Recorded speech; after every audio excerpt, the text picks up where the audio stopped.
Hello guys, तो कैसे हैं आप लोग। उम्मीद करता हूं कि आप सब बहुत अच्छे हैं। ये कहानी किशोर, रमेश और सुरेश की है, जो कि बहुत ही क्लोज फ्रेंड्स हुआ करते।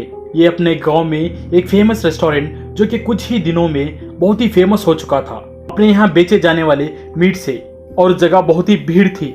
और फिर भी वो रोटी और कर्री जो कि मीट की थी वो ऑर्डर करते हैं और बहुत ही मजे से खाने लगते हैं। मगर रमेश के दांतों में कुछ ऐसा फंसा जिसे देखकर रमेश बहुत ही गुस्से में आकर ओनर को पीटने लगता है। और वो एक दांत था। और जब पुलिस स्टेशन ले जाते हैं तो पुलिस ऑफिसर खुद चेक करने के लिए उस रेस्टोरेंट में आ जाते हैं, और वहां पर कुछ भी अबनॉर्मल नहीं दिख रहा था। मगर एक कांस्टेबल की नजर फर्श पर पड़ती है, जहां पर एक खुफिया दरवाजा भी था।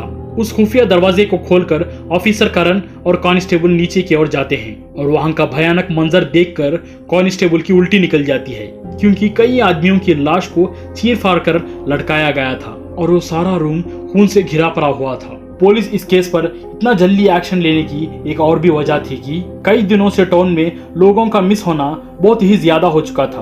और ऑफिसर करण चेक करने के लिए आगे बढ़ते हैं तो अचानक से एक लंबा चौड़ा हट्टा कट्टा इंसान, जो कि किसी भी प्रकार में इंसान नहीं दिख रहा था, और उसका फेस भी बहुत ही डिसलोकेटेड हो चुका था, और ऐसा लग रहा था कि वो एक म्यूटेंट है और वो उन दोनों पर हमला कर देता है।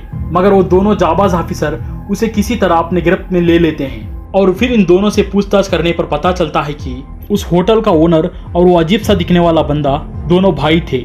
और जबकि रेस्टोरेंट घाटे में चल रहा था, ये अजीबो गरीब आइडिया इसी क्रीपी इंसान का था। और ये दोनों भाई सड़क पर लेटे हुए होमलेस का शिकार करते रातों में, और सुबह के वक्त उन्हीं का मीट बनाकर रेस्टोरेंट में सर्व करते। और उन होमलेस का आगे पीछे कोई भी नहीं होता था, और वो एक आसान शिकार थे।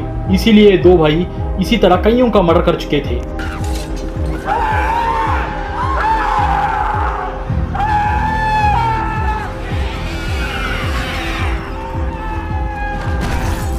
और इस बात से सारे टाउन वाले सदमे में थे कि इतने दिनों से वो एक इंसान का मीट खाते आ रहे हैं, वो भी मजे ले लेकर। इसी तरह की कहानियां जानने के लिए हमारे चैनल को सब्सक्राइब करें, लाइक और कमेंट करना ना भूलें। मैं आपसे मिलूंगा अगली कहानी में, तब तक अपना ख्याल रखें। Thank you very much.